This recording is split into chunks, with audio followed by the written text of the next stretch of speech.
Hey, Will. Hey, John. What did you watch this weekend? Well, I watched this new thing on my phone. On your phone? But how? Well, John, there's this thing on phones that lets you watch the best stuff. The best stuff? Wow, Will, tell me more. Okay, well, you can now watch the latest show starring Anna Kendrick. But Will, Anna Kendrick has a show on every streaming service. That's true, but unlike those award-winning crowd-pleasing shows, this one comes in little bite-sized episodes. So you can watch a few minutes on the couch, then another episode at dinner table around supper, then maybe you go to the porch and squeeze in another episode there too. Oh, now I think I'm starting to get it. Gosh, Will, where can I find this space-age app on the cusp of innovation? I need to know what it is and how. Well, John, it's called QwyeBye, and you can find it on all the major smartphone operating systems. QwyeBye? QwyeBye. It means quite a buy. Quite a buy. Wait a minute, Will Ashton. Does this newfangled app cost money? It sure does, John. That's how you know you're paying for quality. QwyeBye. I don't know, Will. If it's bite-sized content, then shouldn't that mean my payments are bite-sized too? John, what are you doing? This isn't in the script. I'm just saying, Will, I don't know if this app of yours makes a lot of business sense. Oh, John, you're being hysterical again. As our founder, Big Business, would say after wrapping production on the latest Shrek movie, shut up and stick to the ad read the lawyers provided. Sounds great, Will. I'll take 2 QwyeByes. Calm down, John. You're scaring me again. You can share just one QwyeBye with the whole family. QwyeBye, a faster way to waste your time. Now available for about 3 more weeks of this.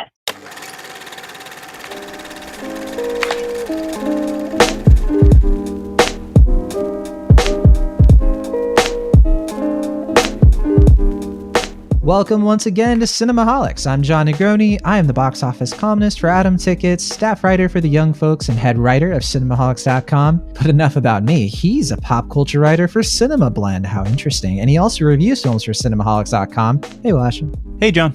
Will, we have a special guest here for the first time on the main show. Are you excited? I am. The first time?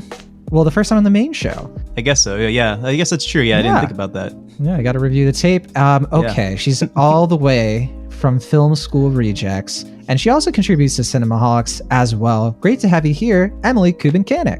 Hi, guys. Thanks for having me.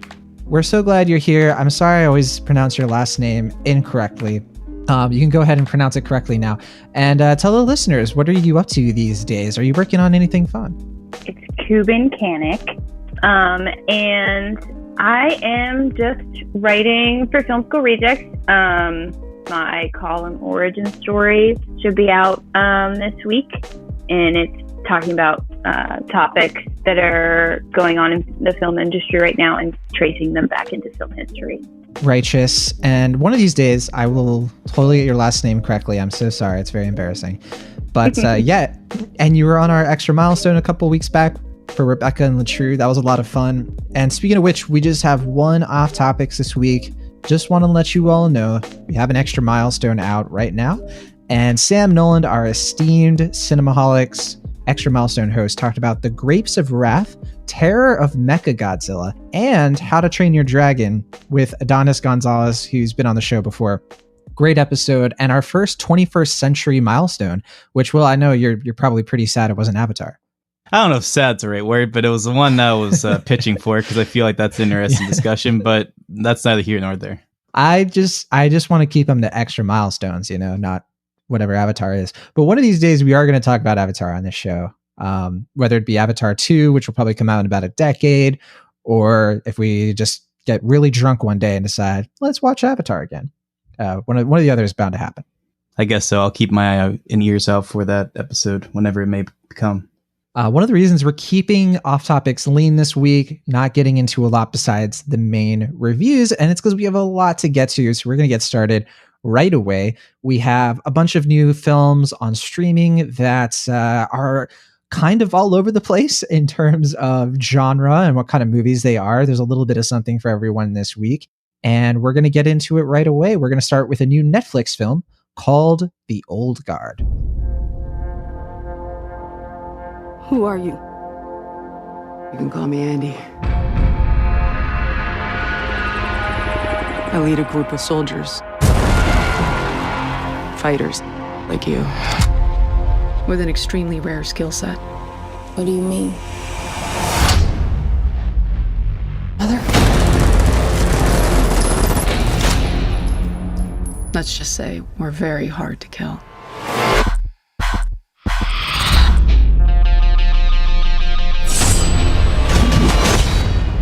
You've got questions, kid. You want answers?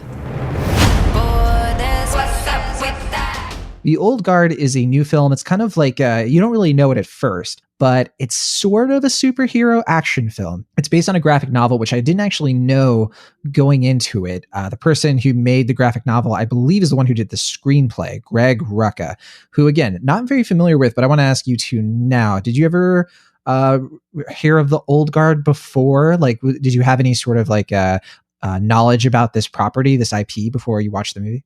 Nope. Yeah, I can't say I have either. Yeah, for me, it just kind of came out of nowhere. But what's also a little surprising is the director, Gina Prince Bythewood, which Will and I, we talked a little bit about her filmography last week. We were kind of being like, oh yeah, the first movie since I think Beyond the Lights in 2014, but has also directed some great films like Love and Basketball, The Secret Life of Bees. And so she's a film director and a screenwriter who's not typically known for action. So this is kind of a first action film for her. And I'm very curious to hear what you all have to say in a moment about how she does here. And she definitely has a great cast to work with in this story, which I don't want to spoil. You can kind of get a sense of like what this movie's about if you watch the trailer. But like another movie we're going to talk about, it's probably best for us to start from a place of, here's just like a brief overview of the movie. There's some surprises early on. We really don't want to give away too early, but we might have to talk about them later. So maybe once we get our first impressions out, the listeners can then at that point decide if they want to watch the movie before hearing anything else. But for now, I will say this stars Charlize Theron, who great choice for an action lead. We've seen her in lots of great action films. I think most recently would probably be Tully, that nonstop thrill machine. And then I guess before that, Atomic Blonde. But also, I was surprised to see, I didn't know she was going to be in this, but Kiki Lane from If Beale Street Could Talk was in this. She has quite an interesting role as kind of a newbie to this gang of mercenaries made up of other actors like Matthias Schoenaerts, who we saw in Mustang last year.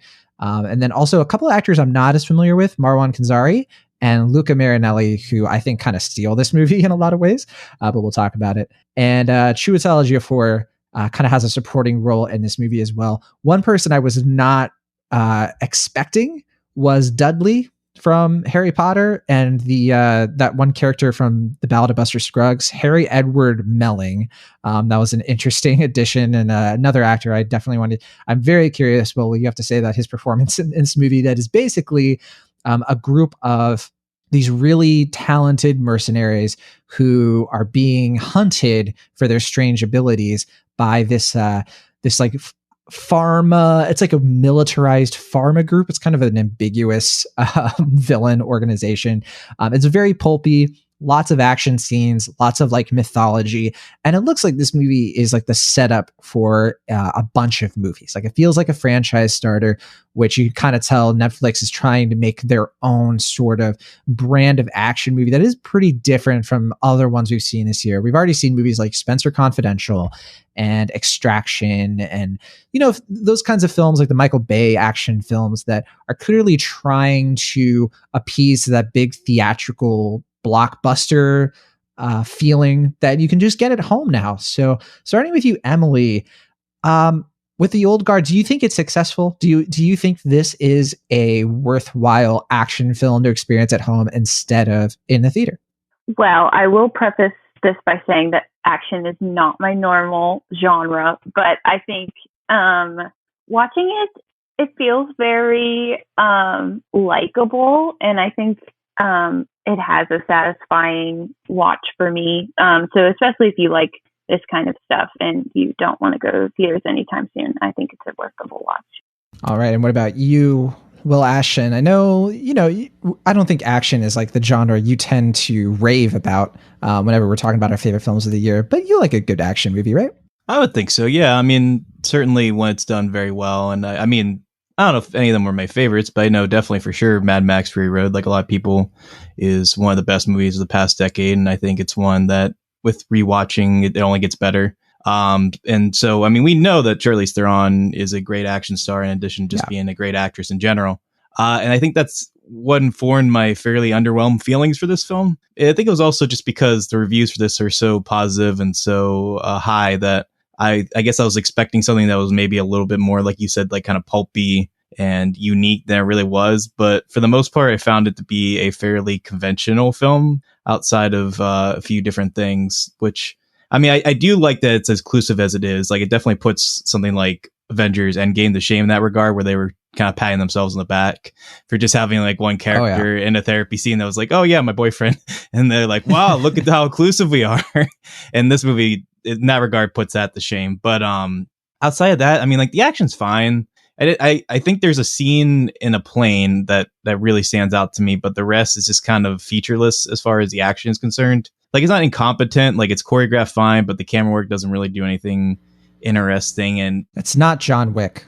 No, yeah, I think some people are trying to compare this to John Wick and even Atomic Blonde to some extent. Yeah, I was gonna say, I think that's Atomic Blonde maybe makes more sense here because that was one of the same directors of John Wick, and that was with Charlize Theron. Yeah. But yeah, I mean, I don't have anything against the cast. Like, I kind of wish the characters though were a little bit more interesting. Like, I think they all do their part to make these characters a little bit more intuitive and maybe a little bit more mature than your average superhero characters. But I just don't think there was a lot going on thematically as much as I wanted to dive into these characters. I felt like their ultimate intentions were kind of drab and shallow to me in a way that I found kind of disappointing. And you might disagree with that, but by and large, I mean, it's not even that bad. It's not terrible. It's just, I just found it to be a fairly mediocre action movie from Netflix. And it has a lot of the problems I've had, like you said, where it just feels like it's setting up something, like it feels like a pilot to a show that may or may not ever come around. And that kind of bugs me more than I think the real flaws of the film, which is just that it doesn't really feel complete or cohesive to me.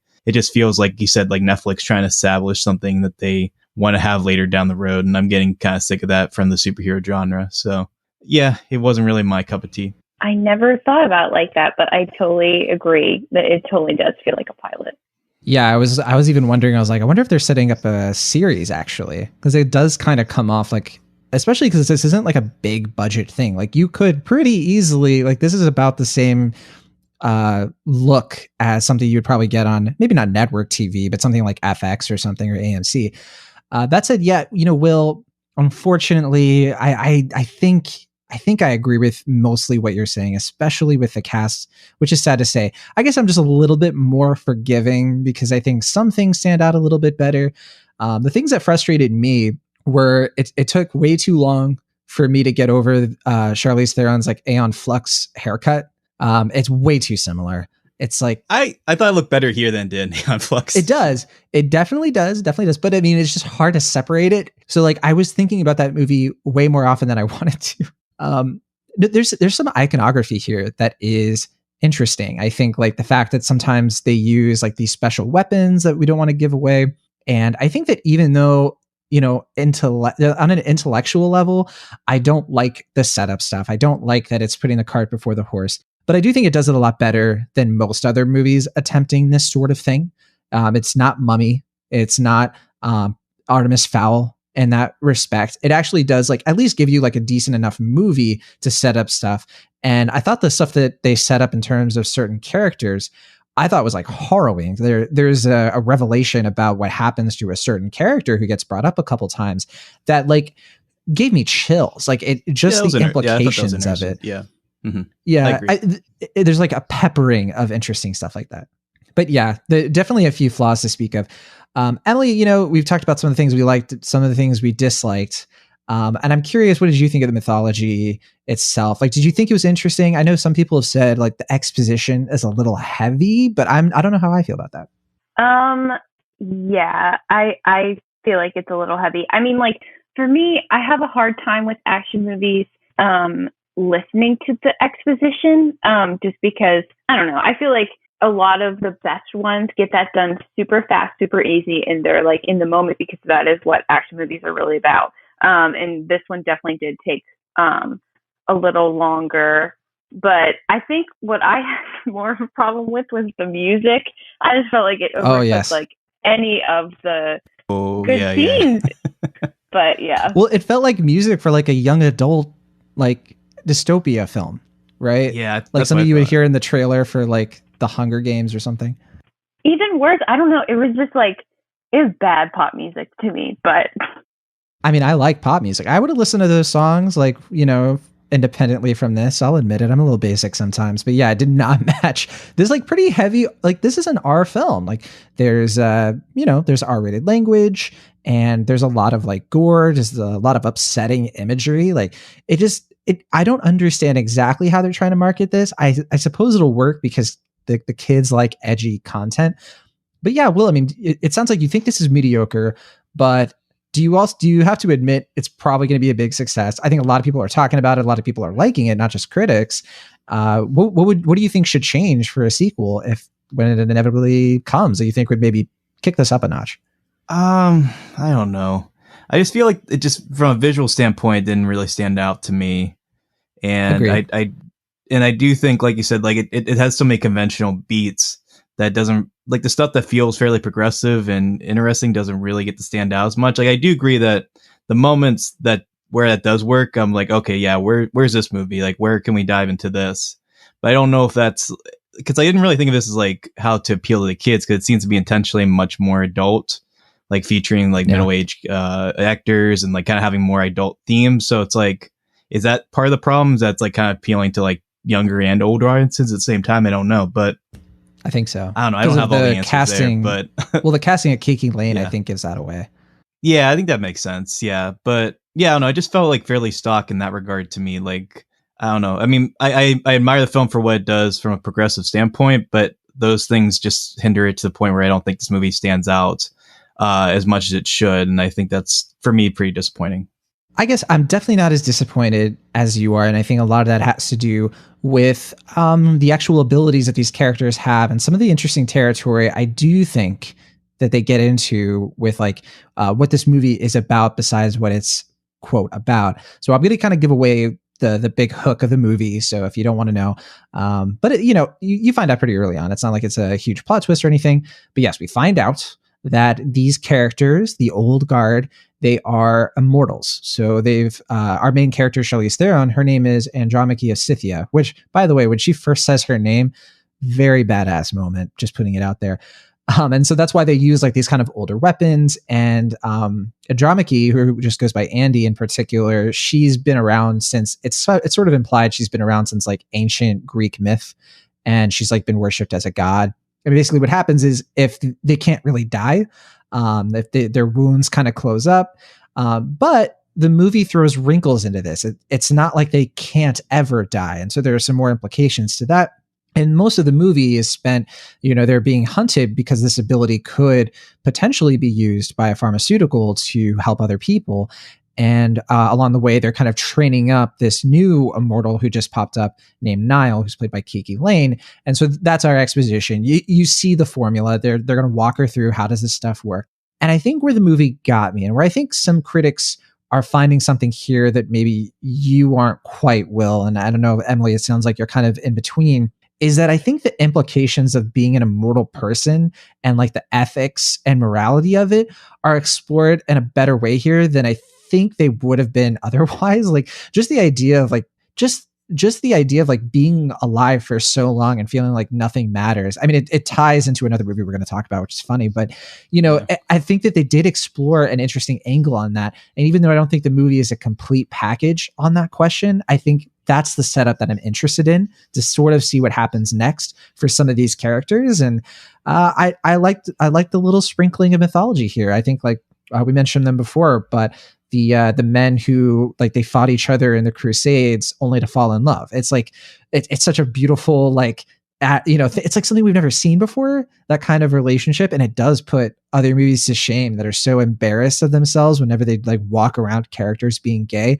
This movie just like embraces it and shows that it's really fun, and it's something we don't see enough. So I think that's why the movie's working for me a bit better. No, I mean, I agree with that. I just think for me, the fact there are those nuggets there, but they're not really given as much depth as I was hoping, just makes the whole experience more disappointing in retrospect. But I admire that the film does that, and I'm glad people are getting something out of it because of it.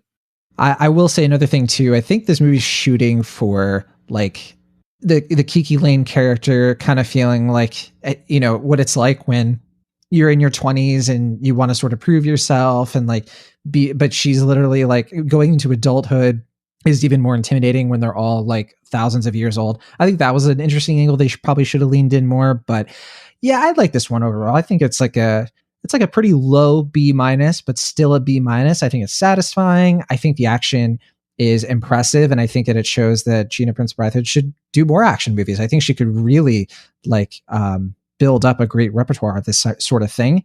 And I think that there's enough in here that people haven't seen before that they can forgive some of the more conventional stuff and the soundtrack for sure. So yeah, low B minus for me. Emily, where are you at with the Old Guard? I would say a C from me, just because I feel like it's fine, and it's not something that I personally feel is very rewarding, but I think other people will. And yeah. All right, B minus for me, C for Emily. Will Ashton, tell us all about your A minus. Yeah, I'm right in between you guys. I feel like it's a C plus film pretty firmly. Like I appreciate what you admire in the film, and I get that to an extent, but I'm closer to Emily on this one. I just found it to be more generic than not, which is a shame because we see the better film popping out at times. I think that just made me more disappointed in retrospect. But like for the most part, I just kept thinking of better films like Only Lovers Left Alive. I felt dealt with the immortality aspect a lot better than this did. And as far as like a dumb action movie in this regard, like something like Wanted, which is not a smarter film than this, but it's like more entertaining, I felt, and more stylish than this was. I just felt like it was just a kind of ho-hum movie overall. But I am appreciative that people are getting something out of it. And as opposed to something like Extraction, that Chris Hemsworth movie that came out like 2 months ago that pretty much everyone forgot about. It's better than that, but I don't think this is like a trendsetter for like Netflix action blockbusters, but it's a step forward at least, so I can appreciate it in that regard. I think Wanted is an interesting comparison. I had not thought of that, so but that's an interesting one to bring up. All right, that is the Old Guard. A little bit of contention between us, slight disagreements, but let us know what you think of the Old Guard in the comments of this episode on cinemaholics.com. Let's move on to our next movie. I'm sad, Will, you didn't get a chance to see Palm Springs. It's going to be a beautiful wedding. Here you are, standing on the precipice of something so much bigger than anyone here. But always remember, you are not alone. I don't think that we met. I'm Sarah. Niles. Hi. Hi.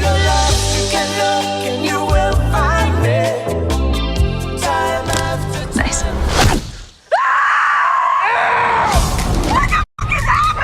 Run, rabbit, run! Niles? Don't come in here! Palm Springs is a new film from the Lonely Island guys, the directorial debut of Max Barbakow. So I saw this at Sundance and I rewatched it. So I've seen this one twice, and I've been talking about this film a lot over the last 6 months. I really, really liked it. It's one of my favorite films of the year.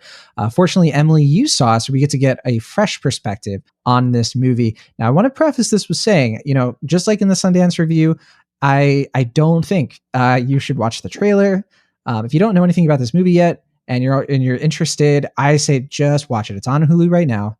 And I think it's far more satisfying if you watch it not knowing what kind of movie it is. Unfortunately, people are spoiling what kind of movie it is left and right, and that's a shame. But I think for our purposes, because we already did sort of a spoiler-free review, I'm going to just say I really like this movie. I think it's really great. Emily, do you want to say if you like it or not too before we open it up and actually talk about the movie? Yeah, sure. I loved it. I love this genre, and it's hard to do well. And so I feel like when it does, and it's really fun, it feels really satisfying. I think that this one applies. Okay, glowing recommendations from us. Go see it. It's really great. But now we're going to talk about it. This conversation will still be spoiler free. Like, we won't give away what happens or anything, but we are going to sort of talk about what kind of movie it is. So this is your last warning. Skip on ahead. Use the thumbnails. You can go to the next chapter for our next review. But for now, we're going to get right into it. So Palm Springs is a romantic comedy. Really leans more on the comedy, but it's more of like a dash of romance. And I think in a really sweet way, actually. This is a screenplay by Andy Sierra, and it stars Andy Samberg, Kristen Milioti, and Peter Gallagher, and J.K. Simmons, Camila Mendez, a lot of great familiar faces. And we sort of open up the movie with Andy Samberg's character, who is a really nihilistic guy. He's so nihilistic, nothing matters, that he's named Niles. Like, I thought that was a fun touch. And he's sort of like going through the motions of this wedding. His girlfriend is one of the bridesmaids. And we see him sort of like strike up a little bit of chemistry with Kristen Miliotti's character, who is at the wedding as well. And she doesn't want to be there. She's been kind of drinking wine the entire time. She's kind of feeling like the black sheep of the family. And the two of them sort of connect. But then something happens that sort of takes them for a bit of a loop. And we find out pretty early on that it looks like Andy Samberg, his character Niles, has been in a time loop for an unspecified amount of time. And so it explains why he has been just like extra competent in a lot of like random ways. Like it's a really fun thing. And that's why like it's something that you hope that people don't see coming, because you get to experience the film from the perspective of the person in the time loop who's not the Time Lord, which is such a fun idea. Like, it's such a fun, like, you get to be part of, like, as the audience, that moment of discovering, oh, it's because you've lived this day thousands of times. So yes, this is like a Groundhog's Day sort of thing. And due to a series of circumstances, Niles and Sarah, Kristen Miliotti's character, they are stuck in this time loop now together. And they sort of like live this like meaningless existence every single day. And there's like a bunch of philosophy in this movie. It's so much of so many different things. Emily, what did you think of Palm Springs specifically?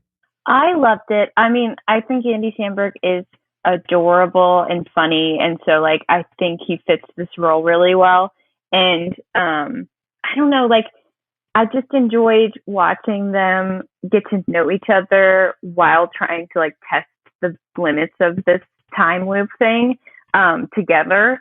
And I think they made that really fun and not redundant or anything. And then the ending just feels really satisfying and sweet, and it was really enjoyable. Yeah, they do a lot of like subverting of things that you already know if you've seen a movie like this. If you've seen Live, Die, Repeat or Edge of Tomorrow, if you've seen Happy Death Day, you know, I love when filmmakers come to this genre sort of bringing their own stamp. And like you said, sort of like testing the limits of it. And I really like the way that it really dispenses with the how did this happen? Why did it happen? Or anything like that. And it just has a lot of fun with it. And this movie is like pure fun. I think that like as a comedy, I hope some people aren't disappointed. It's not that it's like the funniest laugh a minute thing you've ever seen. I think it's more situationally funny. And every once in a while, it gets a really good laugh. I think specifically considering there's been people listening who don't go on Twitter don't know this, I guess, but there's something involving cake and cutting into cake that is particularly timely.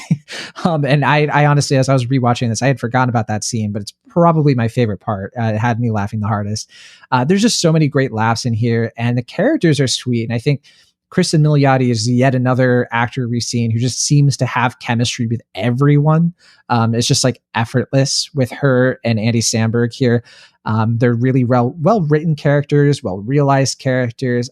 Honestly, seeing this movie again, it kind of firmly established this as like one of my favorite films of the year, and just like a comfort food movie that I feel like I'll be able to revisit time and again, pun intended.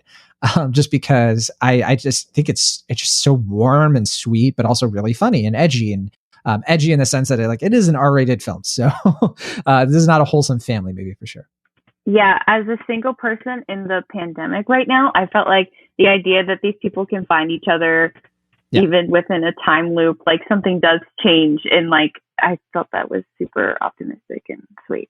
Right. Yeah. So I was going to bring that up too. It is just so fitting. I mean, they made this movie well before any of this pandemic stuff happened, but this is such a great quarantine watch. I was actually on the rewatch because that's obviously in the back of my mind. How can it not be? We've been sheltering in place and like not really being able to have new experiences or like progress.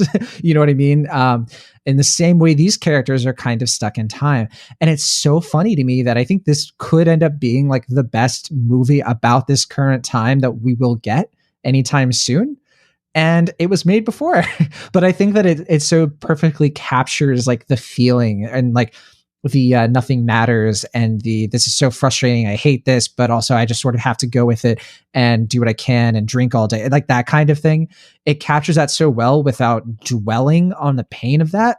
So like I was worried going into this being like, man, is this just going to make me like sad and depressed of like what's going on in the world? But it didn't. It kind of lifted my spirits. And I think it's what you're saying, Emily. I think that it's because of these two characters coming together and figuring each other out and all the little fun wrinkles around the way that makes them really work. And I honestly, I don't have much else to say beyond that. I just think it's just so great. And I don't have too much to add. What about you?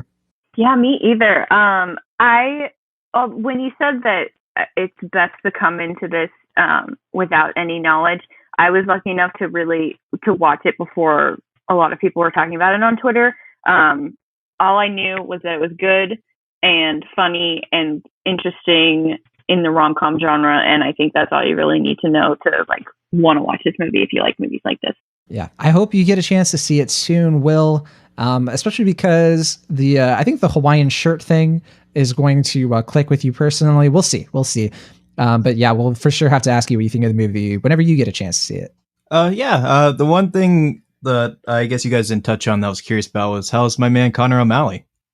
Oh my God. So funny. I love good? That man. Yes. Yeah, he's great.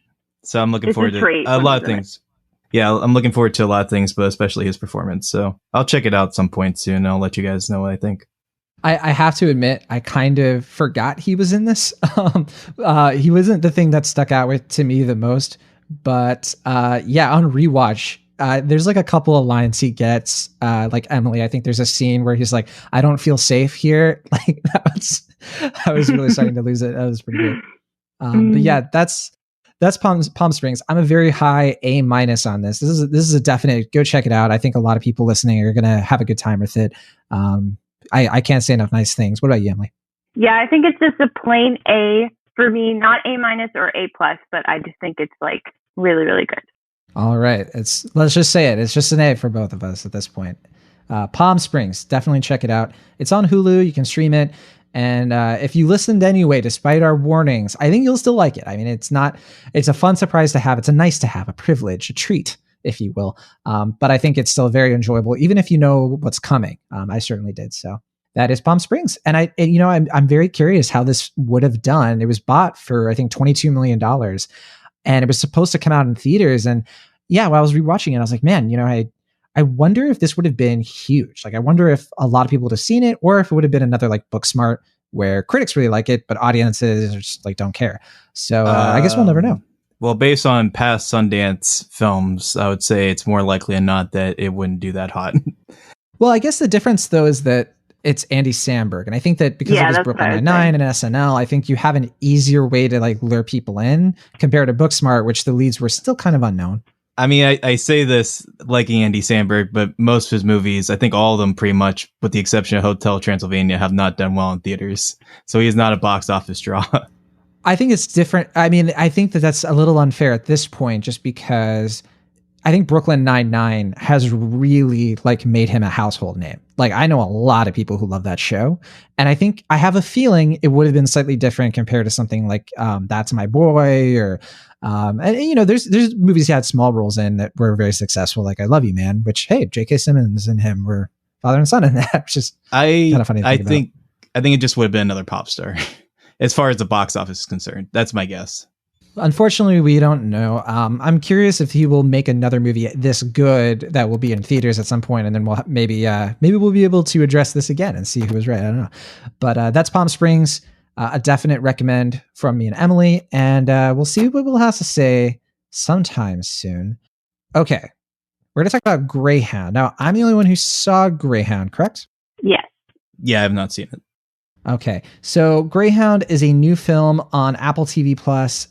And I'm kind of surprised it's not one of our featured reviews, just because it's Tom Hanks. It's just kind of funny to me, but this is how it goes. I think that the old guard with Charlize Theron just really dominated the conversation. Palm Springs as well, and Greyhound's kind of sneaking in a little bit. Now, I did see Greyhound, and I have to preface, as always, that I do have like a little bit of a conflict of interest here. I don't work for Apple TV Plus. I don't do anything for them specifically, but I do work for Apple. So you have to take my review with a grain of salt, obviously. But I do still want to talk about this movie, and I do have my own opinion on it. Technically, it started as a Sony Pictures film, and like I said, it stars Tom Hanks, who also did the screenplay, which I was very interested to see how he would do. This is an adaptation, Greyhound, of the 1955 novel The Good Shepherd by C.S. Forster, and it takes place during, I think, mid 1942, if not early 1942. So America has just entered World War II, and we follow Tom Hanks, who is this naval captain who is using a battleship to escort a convoy of the Allies who are trying to get, I believe they're trying to get to London. I forget what direction they're actually going in. That's a detail that they don't really bring that up a lot. I kind of forgot, honestly. All you really know is they're trying to protect this convoy from the German aggression, because there's U-boats, the submarines that can sneak around, that would basically be able to pick this convoy off one by one. And sure enough, that's what ends up happening. A pack of these U-boats, these German Nazi U-boats, show up to take out this convoy. And Tom Hanks's character, their ship is called the Greyhound, so not to be confused with the bus. They have to meticulously fight this threat off. And what you really see is like, this isn't a glossy, glamorized World War II action movie. It takes a few notes from something like Saving Private Ryan, in the sense that it has a particular attention to detail. It is very analog. Where you don't simply have, for example, Tom Hanks being like, we need to move the ship and fire at them, and then it happens. That is not this movie. This movie is dozens of people on this ship doing what actually was done in order for like these maneuvers to be taken out, where you have people talking over the radio, sending out codes, having to like be on the sonar. And it's all about just the grind and the tediousness of having to make battle decisions when you're on a boat, and you can't just, it's not a video game. You can't just control it with a joystick. And that's what I thought that really stood out about this movie, that it makes it a little bit more interesting than I think it would have otherwise have been. I think sometimes like Tom Hanks' prestige period films can just be a little, like I said, glossy. Not a lot of substance to them, not a lot in there that's tangible. And this one's very different. I think that it does actually take a tangible approach to what something like this was like during the Battle of the Atlantic. And in that sense, it's really cool. It's a technically interesting movie. It's a very dad movie for sure. And I don't think it's going to appeal to a lot of people outside of that very particular demographic. But I think it's worthwhile. I think that Tom Hanks is doing his typical like noble American hero performance. It's kind of just a variation of his Captain Phillips and his Sully, as we've seen.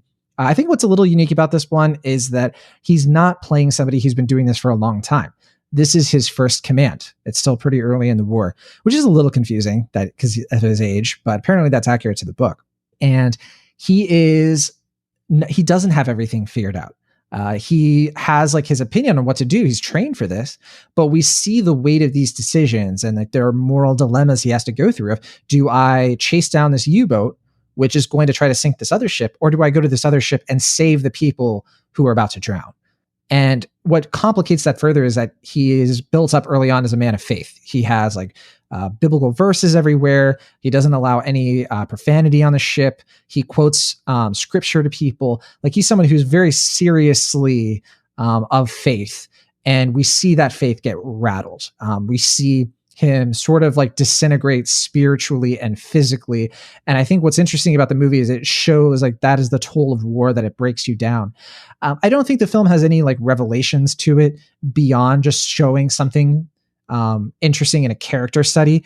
It doesn't really like bring about any conversation that I think is very compelling or meaningful to the cinematic language. It doesn't really have that sort of like goal, it seems. It doesn't even really try to. It just sort of like, it's another sort of Dunkirk situation where it really is just sort of like laying something out in a technically interesting way. It's not as good as Dunkirk, nowhere close. I think that on a technical level, in terms of the effects, it's just not as strong. I think the sense of location is similarly really good. I think the tension is really good. you really feel like these characters are hunted and like every second is precious. Every like, you have to like hit these codes perfectly to make something happen. All that stuff really works. But when the water effects, some of the explosion effects, it's a little shoddy. I think the budget wasn't quite what they needed it to be for something this ambitious.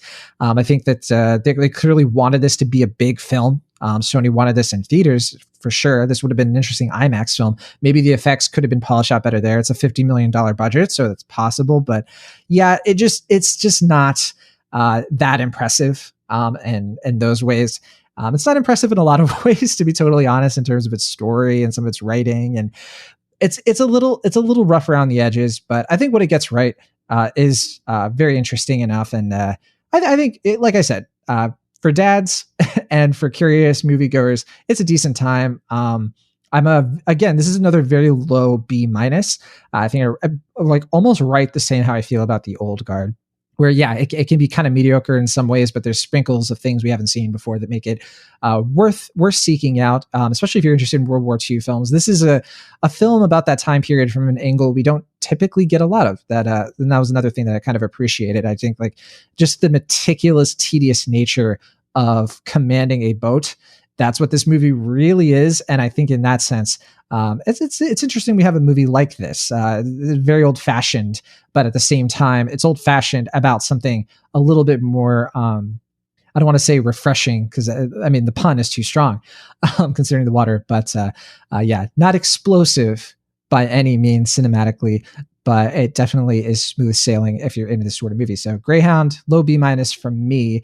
And yeah, Emily, Will, I have a feeling you two are not going to be seeking this one out anytime soon. I can't say that you need to rush to Apple TV Plus to check it out, honestly. Yeah, I was going to ask if it's like worth getting an Apple TV Plus subscription over, because I don't have it. So that was like one of the reasons why I didn't seek it out. But is that the thing that should make me get Apple TV Plus? It doesn't really sound like it. The only thing on Apple TV Plus that I think is worth the subscription is probably Mythic Quest, to be totally honest with you. So I would say check out Mythic Quest if you do that. Beastie Boys Story. Oh, yes, Beastie Boys Story is really good too. But even that one, I think that's a very particular kind of movie. I think for Beastie Boys Story, if you don't like the Beastie Boys, that might be kind of tough. And I don't know if you do. Okay, there we go. I would say Mythic Quest and Beastie Boys Story, I would definitely check out first. They're a little bit more impressive if you happen to get a subscription or trial or whatever. So okay. Let's talk about a film that is notably slower, probably for the better. A little bit more chill movie. This one's called First Cow, and another film that Will hasn't seen. We'll get to the films Will has seen shortly. We promise, Will. Sorry. We got one more. And that is First Cow, which came out last year, and it's been going like through the festival circuit. It was in theaters like right when the pandemic hit, so A24 took it off, and that's sad because I think that it would have been a fun indie to check out in theaters. Unfortunately, I didn't get a chance to. But Emily, I know you are a huge fan of this movie. I know that you really like this director, Kelly Reichardt. Kelly Reichardt's a director I've been hearing about for so long, and I've always felt ashamed that I haven't watched any of her films until now. But I hear so many good things about it, and I always put her films on my list, and then I don't get to it. She's been making films for quite a while, and she makes like very minimalist films. That's what she's really known for. She likes to deal with characters who are sort of on the outskirts of society, typically working class characters who live in like more rural communities. And that's certainly what First Cow is in that sense. And it's probably the only film I think I've ever seen where the most recognizable actor is Toby Jones. I'm curious if you would agree. Although John Magaro, we saw and we talked about in Plot Against America. So I guess we got to be fair to that, right? So wait, John Magro's in it? Is that the same guy, or do they just look similar? I don't think he's in Plot Against America. I might be screwing that up. I'll look it up, but while I fact check myself, Emily Kubin-Kinect, what is First Cow all about? What is this movie? So it is about Cookie. He is a cook for a trapping troupe in northern Portland in the 1800s, I think. But it was still territory. And after he is done with his little tour, he meets King Lee in their little like settlement that they have created in the town, and they end up living together, and they breed this business plan that's kind of dangerous and try to succeed in a place that's really, really hard to kind of raise the ranks. Okay, I looked it up. John Magro, I'm so sorry. I had him confused with Anthony Boyle. Anthony Boyle is the guy. They don't even look that similar, so I'm very embarrassed. It's so funny too because so Anthony Boyle is the one in Plot Against America, to be clear. John Magro, we have seen him in other things. So he's had roles I'm seeing here in The Big Short, Carol, Orange is the New Black, Umbrella Academy. I recognize him more readily from this commercial he did for Coca-Cola, like over a decade ago. It's like a Christmas Coca-Cola commercial. Listeners, if you know what I'm talking about, please let me know, because I love that commercial. And sometimes I watch it on YouTube around the holidays because I'm like that one person apparently who loves it. It's weird. He has like a big party and he's like, the holidays are here again and I've invited all my friends. It's fantastic. And it really captures the season perfectly. But anyway, first cow. Yeah, not a lot of recognizable actors besides who we mentioned here, but Emily, as somebody who's watching Kelly Reichardt for the first time, I'm guessing her films are usually this slow paced. Yes, I think Night Moves is for me the most exciting, but it takes some time to get there. But I think that one gets higher, like faster paced towards the end. But yeah. You know what's weird though is I never felt the runtime. Like when it ended, I honestly looked and I was like, oh, that wasn't that long. It was like an hour and a half. What? No, it was over 2 hours. So it didn't feel long to me for sure, which I guess is surprising considering the short pace. I assume that has something to do with Reichardt's editing. She did edit this film, and I guess she's so gifted at it. It's a mystery to me how this film just sort of felt like I don't know. I was very immersed. I felt like I was there. I felt like I was in the Oregon Territory. I thought that it had a much more faithful imagining of this time period compared to like The Revenant, for example. I think in The Revenant, that felt like a mythological film. I never felt like it was a real place where people actually exist. And I think it was because of the extreme personalities of the characters and the extreme circumstances. And here, it's so much more realistic, right? Yeah, I mean, she did a lot of research with the native tribes that were there, and you can definitely see the inclusion of that within the movie. And so I think that builds a lot of realism that aren't in other frontier movies. Yeah, I saw that the book, The Half-Life, apparently it's a bit more sprawling than this. It's got a little bit more detail into the lives of these characters, but I do like that it seems like she really condensed this story, like really precisely, like in a way that like really just gets to the point. Despite how you spend a lot of time where the characters are sort of slowly moving about. And I think it especially when the scheme of the movie picks up, I was so engrossed in something so simple and something so touching and sweet. I just think like the friendship between these men, it's just, I don't know. There was something about it that felt so much more authentic than a lot of other stories about men being friends with each other and kind of like relying on each other. It's not like trite. There is like a sense of, should these characters trust each other? And do these characters always listen to each other? I don't know. There was something about it that really rang true. So I'm curious, like for somebody who's watching this movie, we're talking about a movie that apparently we're making it sound like it's in real time or something. And it's like just mumblecore. But what do you think about it? Like as a movie, what do you think people really should get out of this that should make them go check it out? Cause I think it is a hard thing to sell to people. I think it's hard to sell to people who aren't normally willing to kind of meditate on life in the way that Kelly Reichardt does in all of her films. But I think that is like what you need to get out of film sometimes that isn't there. And so I think this movie does a lot for me, but I think it does a great way of kind of dismantling this idea that we have of the start of this country and the American dream, and how if you work hard enough and play by the rules in some way, then you'll be able to get to a certain point. And I think this movie does a great job of saying, you know what, it's not like that now, and it really has never been. And I think, it may be slow, but I think we need that sometimes. In comparison to the other films that we talked about, sometimes it's better to take a moment, focus on the details. And I think that's like why you feel so engrossed into this movie. Yeah, I think that really speaks to what I'm thinking is what I liked about this the most. Now, it's not a film that I love necessarily. Maybe I need to watch it again.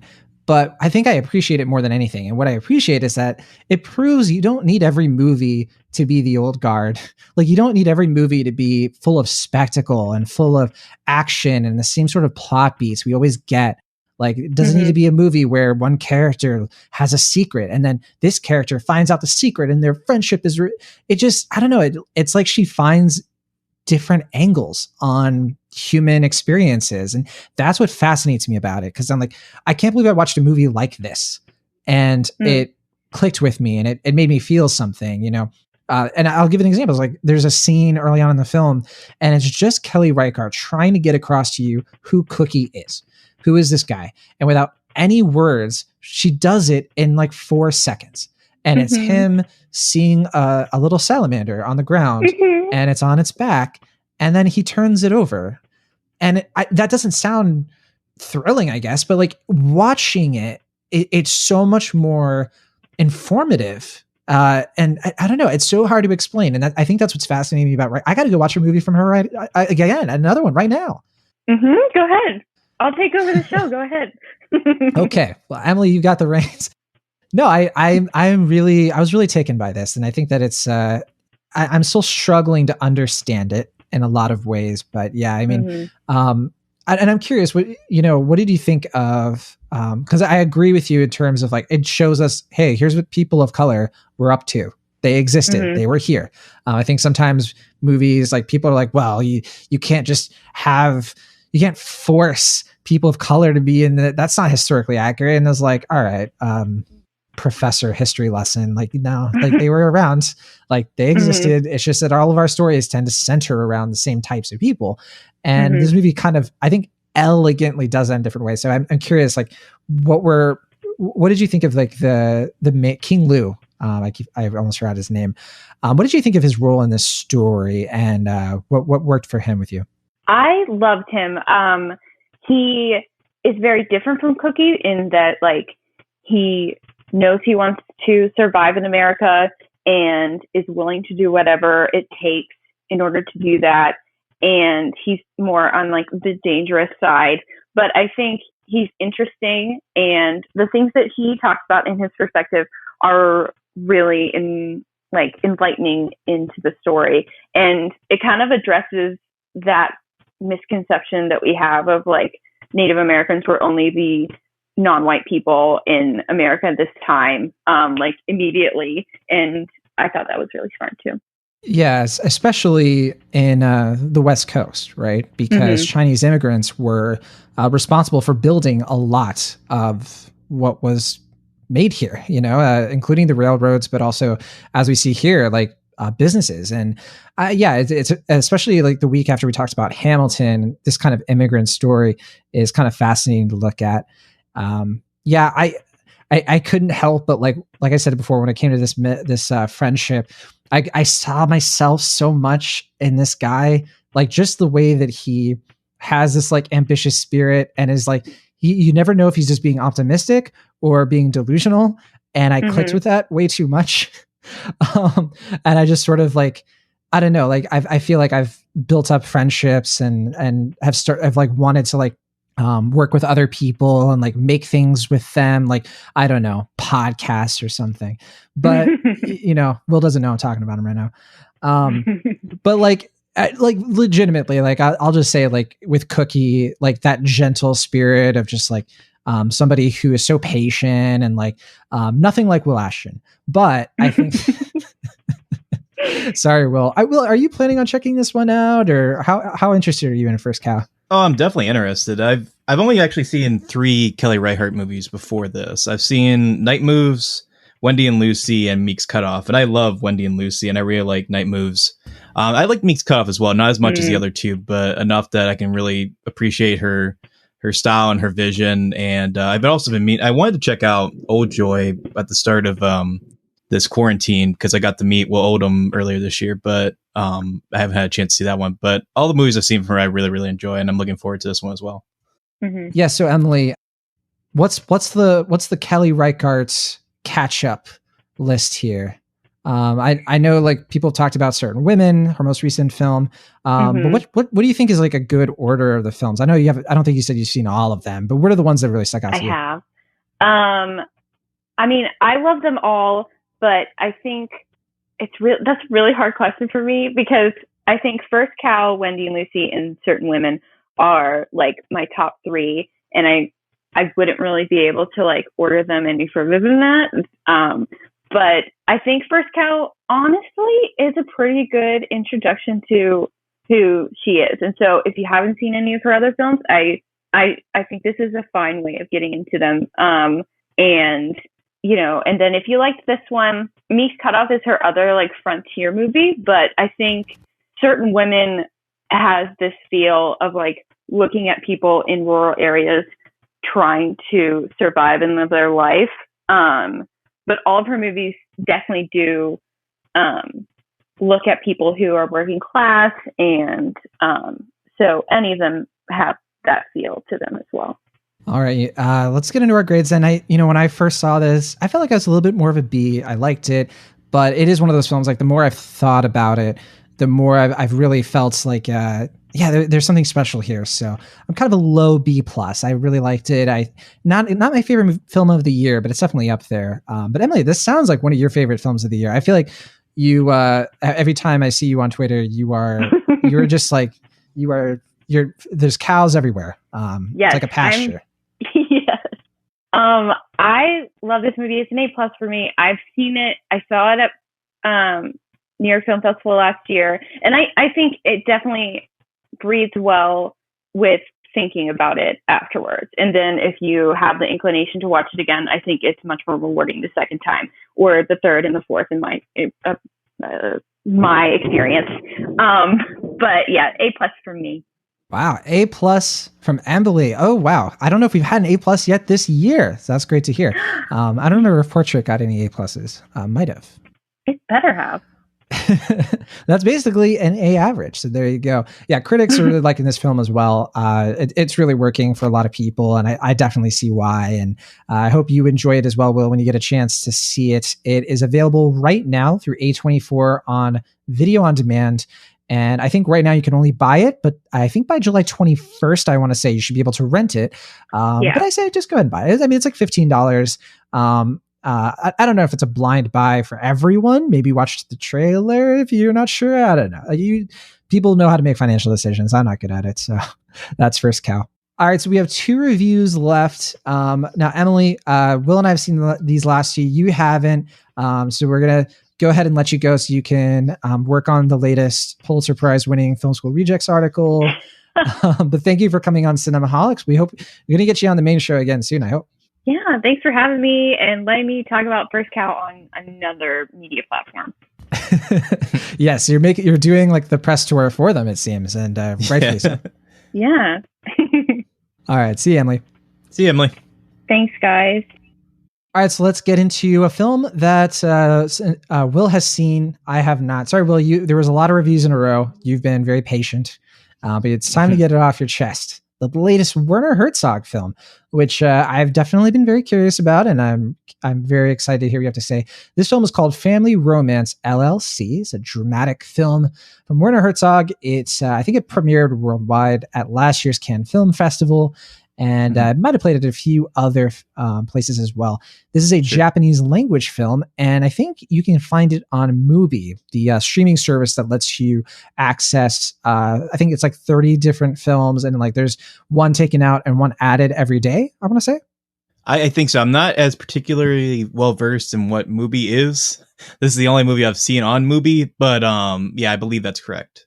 I've heard a lot of ads about Mubi on like other like film shows. It and looks stuff, really and cool. I think, yeah, I've always been interested in checking it out. I think the way it works is there's 30 films on at any given time, and one film will be on there for at least a month. So you have like a month to see what you want to see, and then every day like they add stuff and take stuff out. I guess is how it works. I'm assuming. So if I have that wrong, I'm sorry.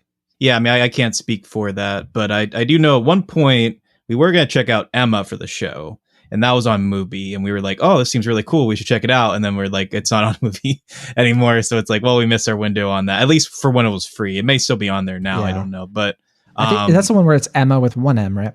that is correct. Yes. So I've heard that's like one of the best movies of the year, and that premiered on Mubi this year, but I haven't had a chance to see it. You haven't had a chance to see it, but that was at one point when we were going to try to see, but we missed our window. But I did get a chance to see this one when it was available for free last Friday, the same day that Hamilton came out. So that was kind of a weird double feature. But yeah, this is, like you said, the newest Werner Herzog narrative film. I guess more people may be familiar with his documentaries at this point. Like he's done like Encounters at the End of the World, Grizzly Man, Cave of Forgotten Dreams, as well as like 50 or more films. I've seen maybe, I want to say about like 10. I don't know how many you've seen. It's kind of sad. I've probably seen around the same amount. It's kind of sad though that like most people in the world, just statistically speaking, probably only know him from The Mandalorian, which it's kind of upsetting. Yeah, I mean, I do think it's weird that like, on the one hand, I do agree to an extent, but it's also like I've been talking to people and they're like, oh yeah, Werner Herzog. I'm like, wait, how do you know who Werner Herzog? Like people who aren't as like well versed in film. I mean, like I'm like there you go. Conversation starter. That's an optimistic way to look at it. And I do believe I may be misquoted here, but I believe the paycheck he got for The Mandalorian helped fund this movie. So there you go.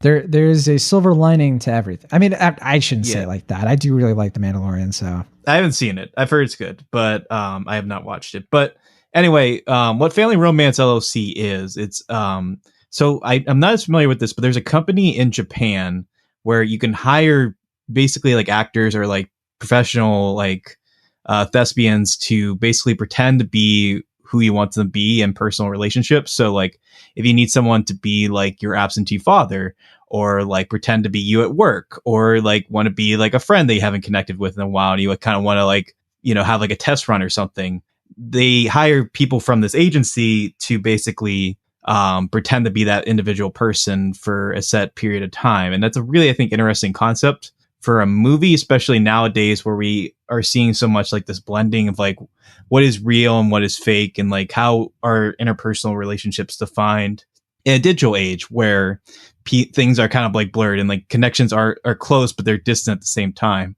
And I think that's an area that Herzog really likes to explore, like our relationships to one another, usually with nature, but also in just a general sense. And this film, it's one of those movies where I don't think it really comes together in a way that like makes it super cohesive or that all the ideas fully get to flourish. But everything that's presented in this film is done in such an intriguing and thoughtful way, as you would expect from Herzog, that I think the experience is really worthwhile. This is the first time I believe that he has also been the cinematographer as well as the director of the film. So like there's this very kind of like digital handheld look to the film that it takes a little getting used to, because it has like kind of like a cheap quality that you expect from like maybe like a home movie or something. And that threw me off at first. And he wrote it too, right? Yeah, he wrote it as well. And I think he writes all of his movies, or at least co-writes them. I don't know if he's ever directed a film that he hasn't written, but I might be wrong on that. But yeah, this is the first time I believe he's actually been the DP as well. And that also adds to the intimacy and the kind of like personal revelations of the film that is another aspect that has really been intriguing and thoughtful as I think more about it. I think there's just, as far as like the main storyline, which I haven't really addressed, which is like this guy pretending to be this 12-year-old girl's father that has left a picture like very early on in her life. That story is introduced and then kind of dropped until like about the end.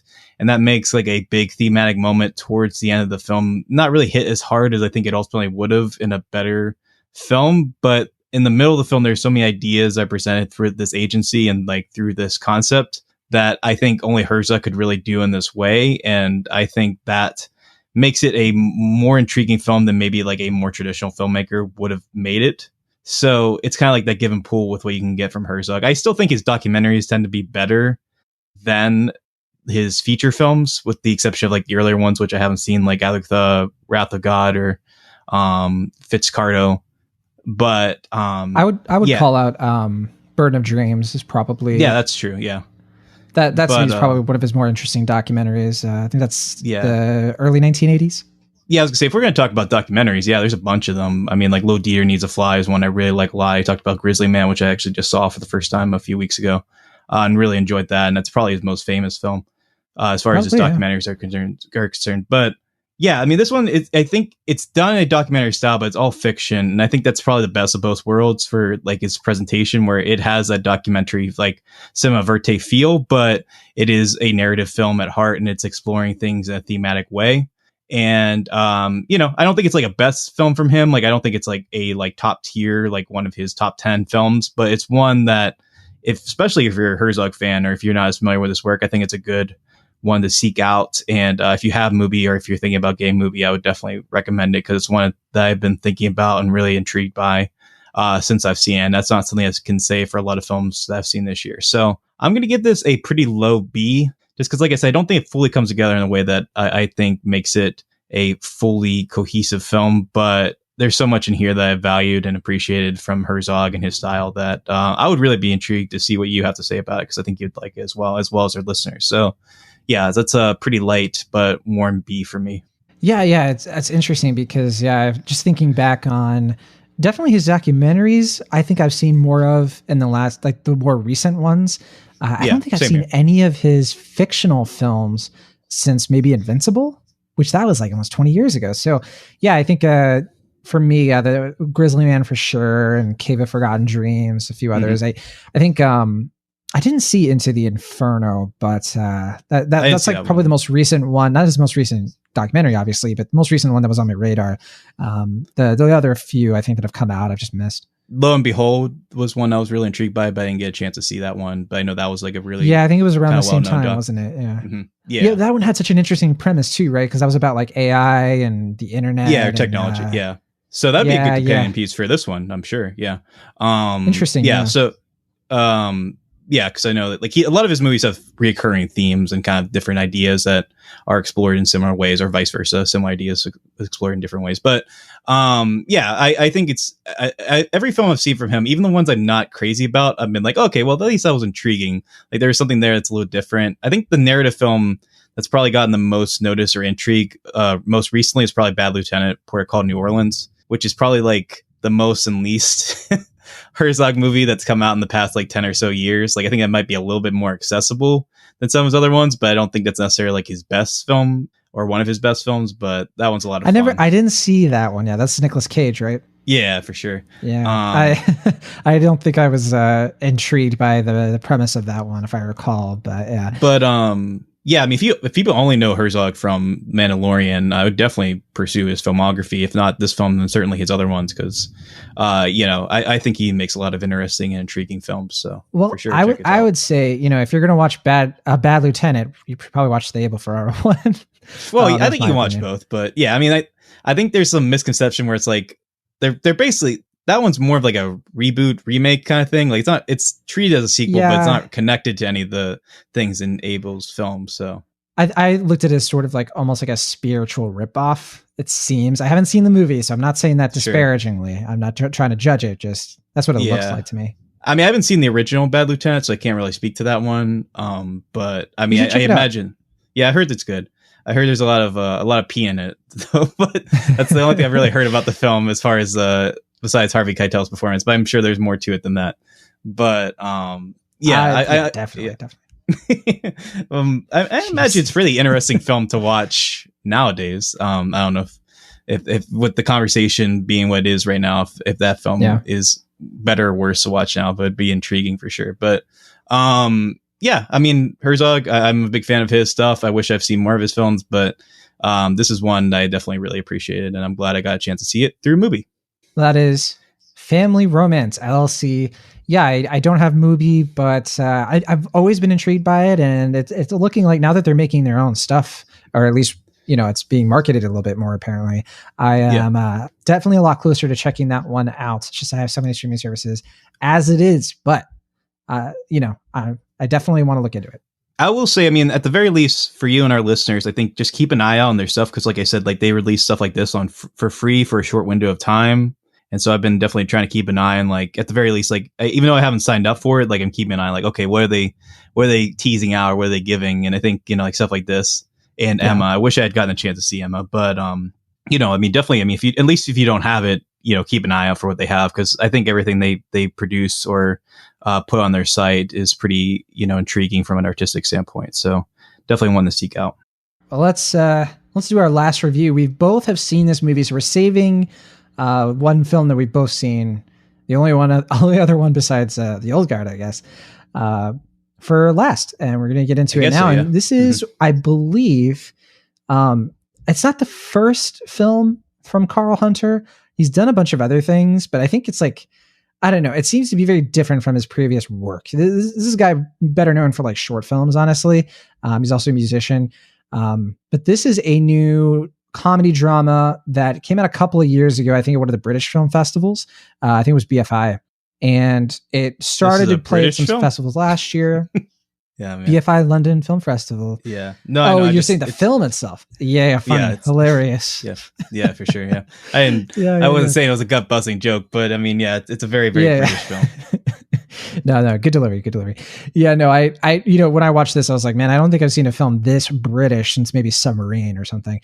But the screenwriter is Frank Contrabois, who is another screenwriter. You might know some of his children fiction and collaborations with Danny Boyle. And so Sometimes Always Never is kind of like, so how there have been movies like Battleship where you take like a board game and you turn it into a movie, right? So like the Lego movie, or I don't know, what's another Hasbro game? I'm like, I guess not, but like, you know what I'm saying? It's like take a thing and make a movie about it. Yeah. A thing that from your childhood. I'll have to think of some examples. Yeah. This movie is that for Scrabble, but it's also like a very Wes Anderson-y British Sundance movie, or like it has like the style of like a quirky Sundance film. Yeah. It's not Clue. It's not Jumanji. It's yeah. There's going to be, the sequel will be called Trouble. And then the final film will be Sorry. Yeah, we got the same joke there. Yeah. But yeah, so this film, it stars Bill Nighy as a guy who's obsessed with the board game Scrabble. And there's a lot of Scrabble in this movie, just to be clear. And it just seems like this guy, he's so obsessed with Scrabble, he's willing to hustle people for games of Scrabble in British motels. He sort of like drags along his well-born son, played by Sam Riley. We've seen him in what are some more recent things? I always think of him as the guy from On the Road, the 2014 film. I was gonna say, I mean, the one I think of him from is Control, with the Ian Curtis biopic. I mean, that was a big one for him. Yeah, one of his first roles, if I recall. I think the most recent thing he's done was the Maleficent sequel, right? That's right. Yeah, so he's the Crow character in that. I forgot. And which he technically, that movie technically came out after Sometimes Always Never. So, he's been in other things. I think he was Mr. Darcy in that Pride and Prejudice Zombies movie. And, a few things here and there. I'm not like super familiar with his other work besides that, but he plays the son here, and he's kind of a son character we've seen a lot, where he has trouble putting up with his dad's quirky behavior.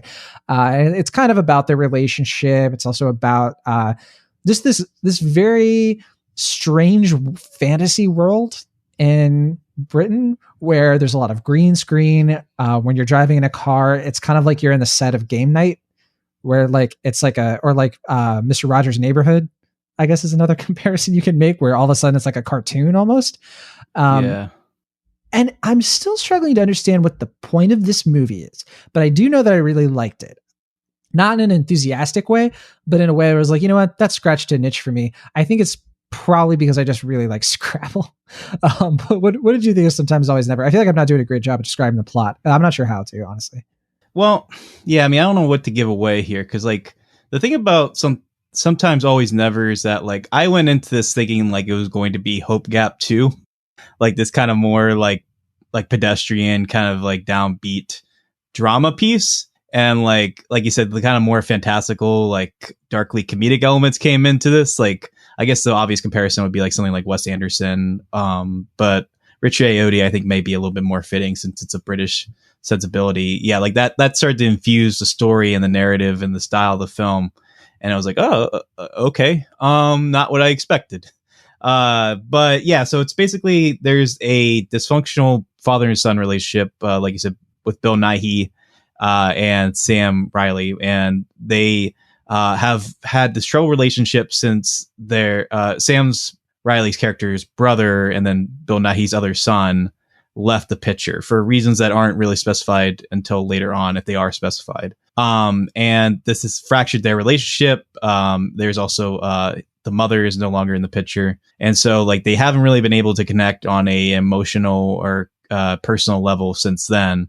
But they are somewhat close, and that's what the film tends to follow, is that he comes back into his life and he stays at their house and he connects with Sam Riley's family, and his only real connection with other people is playing Scrabble. But he like kind of plays it off like, oh, you know, I just like the game, but he's like a like fanatic about it to the point where he like knows like the best words to use, like what different strategies are, like how you can optimally get the most optimal points of the game and stuff like that. To the point where it's like almost like a science to him, and I think that intrigues. That provides some intriguing scenes throughout. But it's that's like what you're saying. It's like this kind of weird, like it's not really a comedy, but it's not a drama, and it's not really like a like heartwarming, like family piece. But it's not like it's not feel too good. sad. Yeah, but it's like I guess bittersweet. I guess 'cause it's not moody. It's not like downbeat, but it's not like uplifting. So it's like this kind of weird tonal mishmash of a bunch of different things. Which I think that's where the Wes Anderson comparisons are pretty easy, because he's made films that are kind of like that. It's not just the symmetry stuff that I think Carl Hunter is clearly trying to emulate. Yeah, like it's the Playhouse also the thing. feel. Mm-hmm. Yeah, the production design and just I think I struggle a little bit with like what this film is trying to say, and that's what interests me with it. But I think like at its core, it's sort of about when you're estranged with your family, and we use things like games to sort of connect with each other. And I think what the film's trying to do is it's trying to show that, like, you know, even in like a British family where people have all these grudges and dramas, just sitting down together and partaking in a fictional game is fun enough, and you don't have to take it too seriously. And it's interesting in that sense, I guess, because like we see the Bill Nighy's character, you know, build up a stronger relationship with the son, and then we get a taste of like what it's like when the son brings a girlfriend over, the grandson, I should say, the grandson's girlfriend, and like it's kind of showing how different family dynamics work. And there was something I felt that was kind of hitting about the way the son just can't seem to get over his issues with his father. And it's nothing that's revelatory. It's nothing that's going to like blow you away. But I thought there was a sweet nature to it, and it was kind of an honest nature to it. So I think that's probably why I'm clicking with it, even though I'm struggling to put my words to why this thing made me happy. I think maybe delight is a better word. I'm not sure. Yeah, I mean, there's I guess a sort of emotional sincerity to it. I do think the presentation's kind of wobbly as far as kind of balancing these different things, where it's like the humor is kind of gentle, but there's like an edge to it that doesn't really make it like a feel good film. Like we said, like there's like the subject matter is somewhat depressing and intense in a certain way that, you know, like it just produces a sort of weird film in the sense that like you don't really, like you said, know how to really describe it. I don't even know who I'd really recommend this to per se, but Scrabble players. Yeah, I mean, I think I might be wrong about this, but isn't the implication that the one son left because they argued about Scrabble? Well, that's what the father thinks. I mean, it's kind of getting into spoilers, so I wasn't gonna. Apologies. I mean, I wouldn't consider that a huge spoiler, because I don't think it's I mean, it's not really like a twist, is it? I mean, it's just sort of like, I don't know.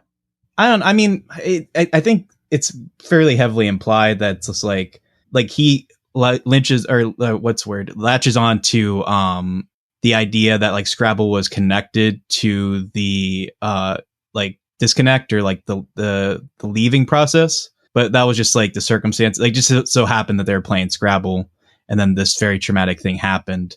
And the father seems to like mentally keep connecting to the game to assume that that's what is like the source of it, when it's really just like a kind of, just like a coincidental thing that they were doing at that time. And I think that's where more of like the Scrabble interaction thing comes in, because like he keeps holding on to this thing, thinking that like by getting better at it, or like kind of like figuring out like some hidden code in it, that he's going to like figure out this piece of puzzle that's missing. And the brother / son is a little bit more practical and realistic, and just acknowledges that, like there's just something there that's just, there's no like clean answer. And then I think the movie's kind of acknowledging, the sort of like picturesque idea of like, like your kind of traditional movie idea of like something that's kind of like complete or like kind of like picturesque, mixed with this kind of harsher reality of the Sam Riley's character that's a little bit more grounded and realistic. But like, in order to connect to his father, he has to have like that kind of like mindset in order to, or sort of like indulge him, or kind of like keep him going, because you don't want to like tell someone that their son is never going to like return, probably. So I think that's what I kind of got out of the film, more or less. But I think the execution, damn. Yeah. That was a really good explanation. I think you really nailed it. I honestly, I think you took the words out of my mouth. I think that is what I'm trying to articulate, is that tension and the way that conflating the game with family dynamics, and like that I think is probably why I'm hit with it, is because of that connection between the way that taking a game seriously, or the petty arguments we get to, are always masking the true tension underneath. And I think that's probably something that, like, it's subtle about this. Like, it doesn't just come right out and say it, but it definitely like shows it to you enough times that you get it. So I think that's why I like the movie in general, is because that I think it's effective in that message. And I think it's a good message, even though I think wobbly is a good word. I think it is wobbly in a lot of the filmmaking. I don't think this is a very confidently made film, but it's confident in other ways. The performances, for one thing. I mean, like I said, like it's a kind of discount style thing. Like, it's obviously hearkening to like other movies and other filmmakers, so it doesn't really feel authentic to itself. But as I was saying before, like having seen so many movies on streaming services that don't really have style, or like they just kind of feel like TV movies essentially. Like, I admired this film for at least trying to be stylistic and have like a kind of quirky vision to it. That, it's not really true to itself, but at least is something that's interesting and kind of paints the movie in a different way than might have been presented if it was done more conventionally.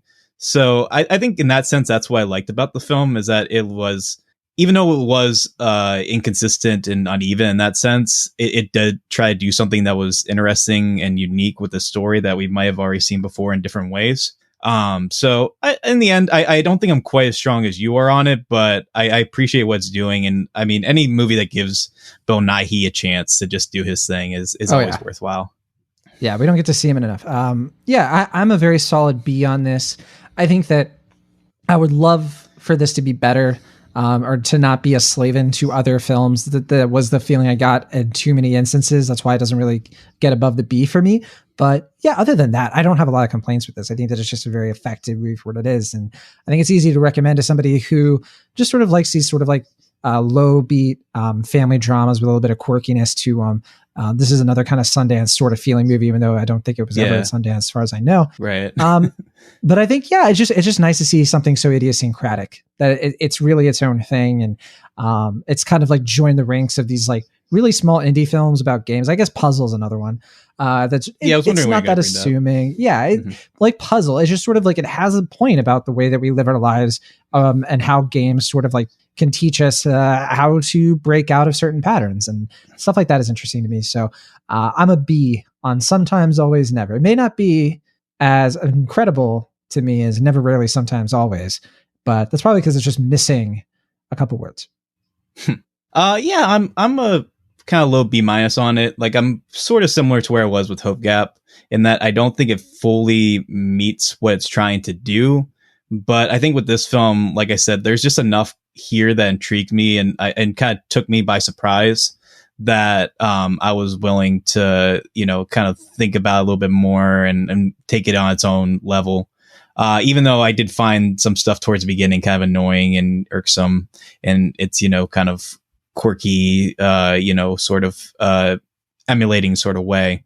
So yeah, and I don't think I've really talked a lot about Sam Riley's performance. So we've talked about him as like his character and his actor, but I really think he's the key to this. Like a lot of people are going to champion Bill Nighy for understandable reasons, but I thought his performance and his kind of off kilter like chemistry in a weird way with Bill Nighy was what made the movie work, or what endeared me to it overall. So yeah, I think a fine like low B- is where I stand on it for now.